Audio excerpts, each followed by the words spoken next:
আসসালামু আলাইকুম রহমতুল্লাহি ওবারাকাতু। সবাইকে সুস্বাগতম জানাচ্ছি আমার চ্যানেল রুমিস ফ্যাশনেবল হাউসে। আমি ফারহানা ইয়াসমিন রুমি চলে আসলাম আপনাদের মাঝে আরেকটি নতুন ব্লগ নিয়ে। আশা করি আজকের ব্লগটিও প্রতিদিনের ব্লগের মতো ভালো লাগবে। আমি সবসময় সকালবেলা থেকে আমার ব্লগটি শুরু করতে স্বাচ্ছন্দ্য বোধ করি, কারণ হচ্ছে সারাদিনের কাজকর্ম আমি সকাল থেকে শুরু করি।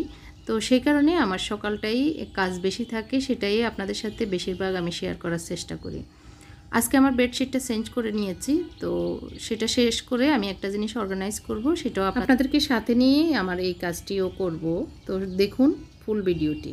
বেডশিটটা চেঞ্জ করে এখন আমার বেডরুমের পাশের যে দেওয়ালটা, এই দেওয়ালের এই যে ওয়াইফাইয়ের কানেকশনগুলো এইখানে, কারণ হচ্ছে এই উপরে দেওয়ার কারণটা এখানে শোকেস ছিল, যার কারণে শোকেসের উপরে এই ওয়াইফাইয়ের তারটা ছিল, মানে কানেকশনগুলো ছিল। তো শোকেস যেহেতু সরিয়ে ফেলছি, এখানে একটা বুক সেলফ এনে এটার উপরে রেখেছি, কিন্তু আমার কাছে ভালো লাগতেছে না। গত কয়েকদিন থেকে চিন্তা করতেছি এটা সরিয়ে ফেলবো। তো এখন আমার ছেলেকে দিয়ে একটা দুইটা ফেরাক লাগিয়ে এটাকে এখানে সেট করে নেওয়ার চেষ্টা করতেছি। তো এইভাবে সেট করে নিয়েছি। এখন যে বুক সেলফটা আছে সেটা আগে সরিয়ে নিব, তো সেটাই আমার ছেলেকে দিয়ে করিয়ে নিচ্ছি। ছেলেরা থাকলে যেটা হয় আলহামদুলিল্লাহ অনেক হেল্প হয় আমার ছেলেরাই আমাকে অনেক কিছুতে সহযোগিতা করে, সেটা আমি প্রায় সময় শেয়ার করি। আসলেই গর্বের বিষয়। এই বিষয়গুলি অনেক ছেলেরা করতে চায় না, ঘর সংসার তো দূরে থাক, আড্ডাই করে।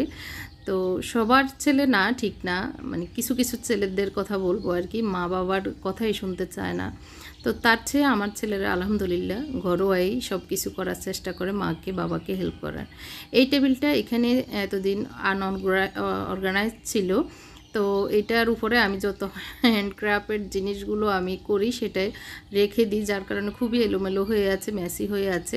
তো সেই কারণে আমি এটাকে নিয়ে যাচ্ছি, যেখানে বুক সেলফটা ছিল সেখানে আমি নিয়ে গিয়েছি। এখন বুক সেলফটাকে টেবিলের যে জায়গাটা সেখানে রেখে দিব।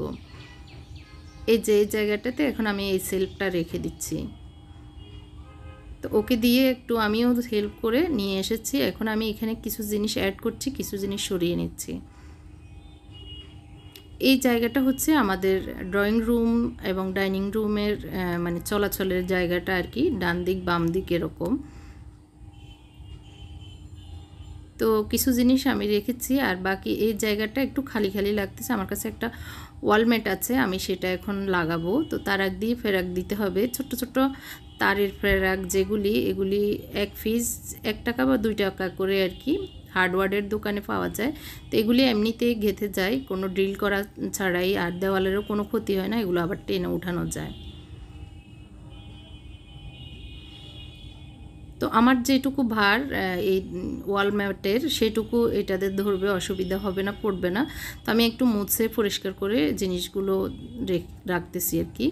এখানে মনে হচ্ছে গ্লাসটা ফাটা, আসলে কিছু একটা রিফ্লেকশন হচ্ছে আর কি।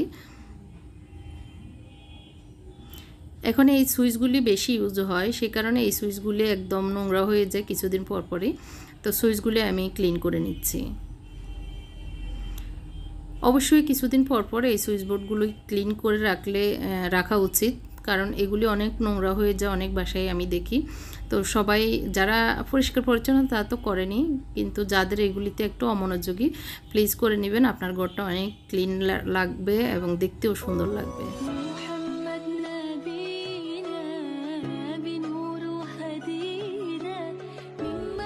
আমি সব কিছুই আসলে মুছে পরিষ্কার করে ক্লিন করে রাখছি, কারণ হচ্ছে আমার স্বভাবই এরকম, আমি এগুলি নাড়াচাড়া করি। এটার উদ্দেশ্যই হলো এগুলি জিনিসপত্র পরিষ্কার যেন হয়। পরিষ্কার করা আরেক হচ্ছে একটু এপাশ থেকে ওপাশ করলে আমার কাছে ভালো লাগে, সেইটা থেকেই।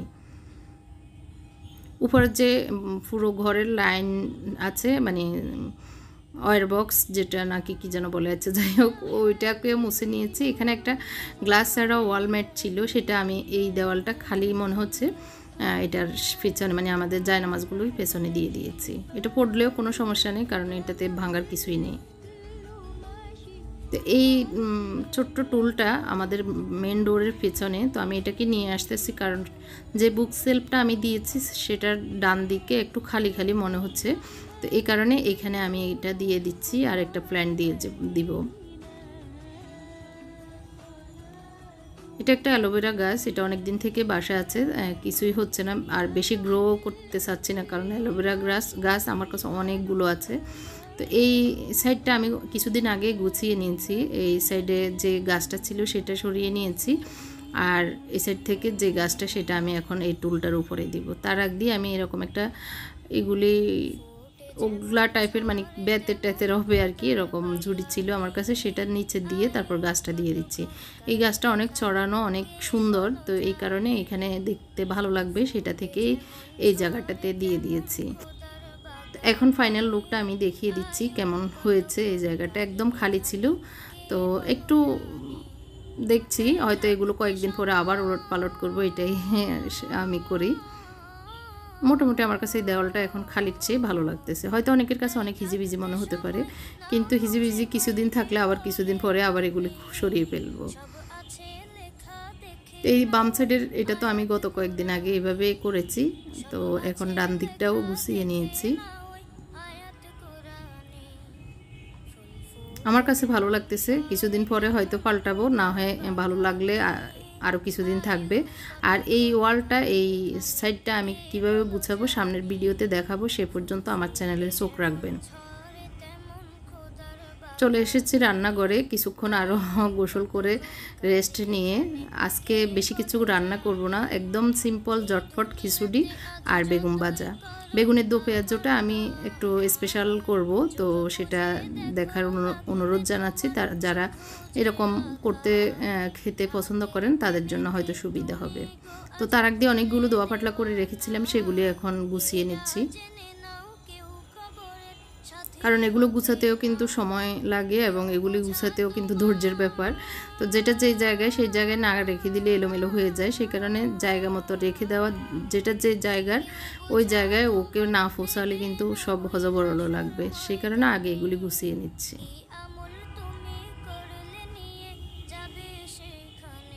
তো ডয়ারগুলো একটু এলোমেলো হয়েছে, আগে ডয়ারগুলি আমি গুছিয়ে নিচ্ছি।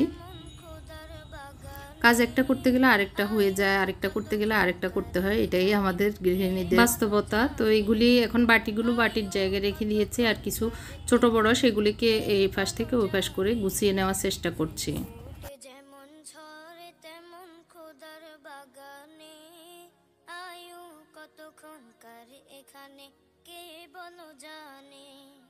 এই মহল কোঠা সোনা দানা সব পড়ে রবে, এসব কবরে নিয়ে গেছে কে বলো কবে, দু গজ জমি কয়কে গজে। তো এই ডয়ারটা হচ্ছে আমার বাটি, তারপর ছোটোখাটো জিনিসগুলি রাখার ডয়ার। তো এইখানে এখন গুছিয়ে নিয়েছি। এখন পাশের যে ডয়ারটা সেটা হচ্ছে প্লেটের, সেটা প্লেটগুলি এখন পাশের ডয়ারে রেখে দিচ্ছি।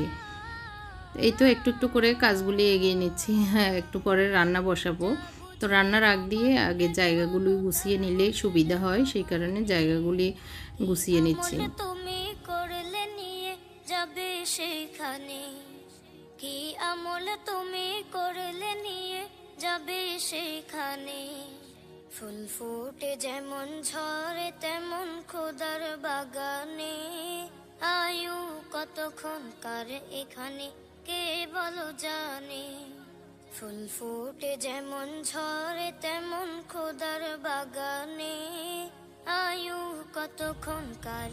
তো টুকিটাকি আরও কিছু সিঙ্কে জমে গিয়েছে, সেগুলো ধুয়ে নিব, ধুয়ে তারপরে রান্না করব আর কি। আগে ভেবেছি এগুলো ধোয়া ছাড়া যদি রান্না বসাই দিই তাহলে আবার কতগুলো হয়ে যাবে। এখানে কে বলো জানে, আয়ু কতক্ষণকার এখানে কে বলো জানে। তো আমি খিচুড়িটা আগে রান্না করে নিয়েছি, এখন জাস্ট ইয়েটা করব আর কি, বেগুন ভাজাটা করব, সেই কারণে বেগুন কুটে নিচ্ছি। একটা বড় বেগুন নিয়েছি, কিন্তু কেটে একটু পরে দেখতেছি এটার ভিতরে পোকা হয়েছে, তো পোকার অংশটা আলাদা করে রেখেছি, সেটা আমি পোকা অংশটুকু ফেলে দিয়ে তারপরে কেটে নিব আর কি। তো একটা সাইড একটু ছোট ছোট হয়েছে, আর একদম বড় হওয়ার কারণে আমি 2 ভাগ করে নিয়েছি, না হয় আসলে মাঝখানে অনেক বড় বড় গোল গোল হয়ে যাবে, সেই কারণে। তো এগুলিকে এখন আমি হলুদ মরিচ লবণ লাগিয়ে মেখে নিব। প্রথমে হলুদ দিয়ে দিচ্ছি, লবণ পরিমাণ মতো, মরিচ দিয়ে দিয়েছি 1 চামচের মতো, একটু জিরা ধনিয়া পাউডার দিয়ে দিয়েছি, আধা চামচের মতো দিয়ে দিচ্ছি সয়া সস, আর একটু চাউলের গুঁড়ো দিয়েছি অথবা কর্নফ্লাওয়ার দেওয়া যায়। তারপরে একটু রসুন দিয়ে ভালো করে মেখে নিচ্ছি। একটু কর্নফ্লাওয়ার অথবা চাউলের গুঁড়ো দিয়ে মেখে নিলে ইয়েগুলো মানে নরম হয়ে একবারে ঝুলিয়ে যাবে না, একটু হার্ড থাকবে কিন্তু ভিতরে হয়ে যাবে, মানে মুসমুসে টাইপের হবে আর কি, কিন্তু ভিতরে ভাজাটা হয় ভালো। আর সয়া সসটা দিলে টেস্ট বাড়বে, খেতে একটু টেস্ট এনে দেয়। এখানে আমি ধনিয়া পাতা কাঁচামরিচ কুচি করে নিচ্ছি, এগুলো লাস্টে লাগবে সেই কারণে।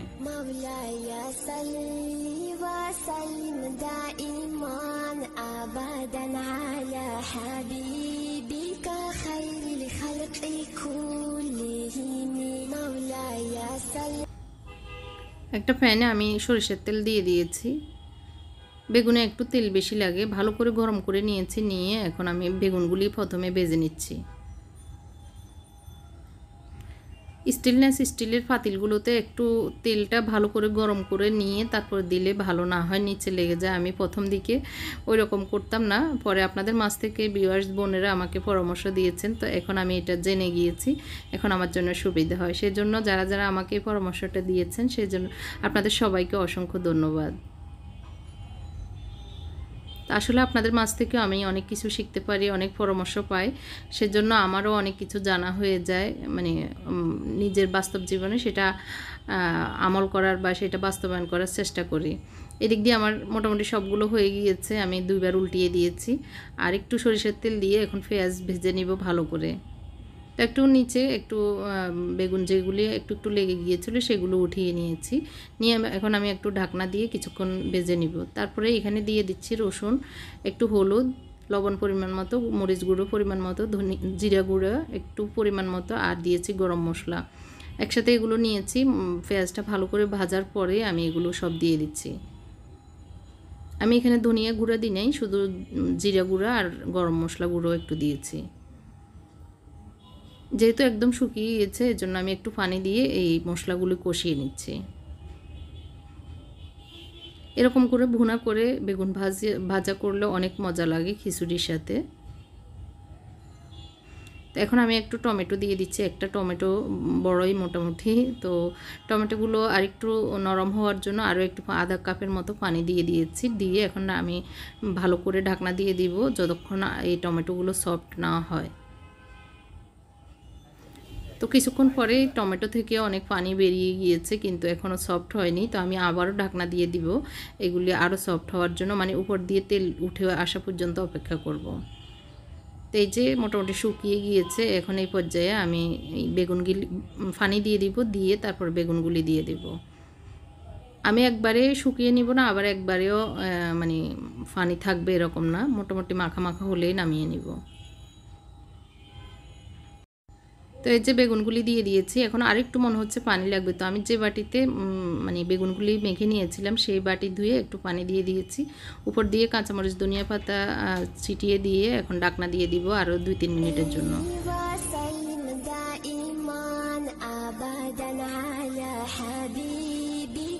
তো সবার জন্য ডিম ভেজে নিচ্ছি, কারণ শুধু বেগুনি দিয়ে খাবে না আমার ছেলেরা, তো এই জন্য ওদের জন্য ডিম পোচ করে নিচ্ছি। আর এই দিক দিয়ে মোটামুটি হয়ে গিয়েছে, এখন আমি চুলাটা বন্ধ করে দিব।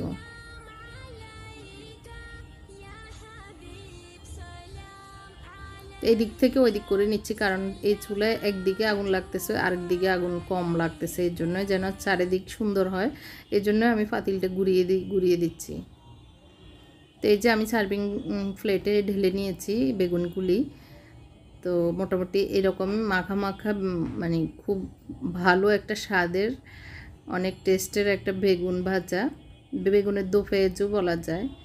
তো আমার বড় ছেলে সালাদ করে নিয়েছে, সেটা শ্যুট করিনি, ও লজ্জা পায়, এই জন্য সালাদ করে মেখে রেডি করে নিয়েছে। আমরা এখন ওরা খাবে, আমি বেগুন আর সবজি আছে এটা খাবো। আজকের মতো এখানে বিদায় নিচ্ছি, আল্লাহ হাফেজ।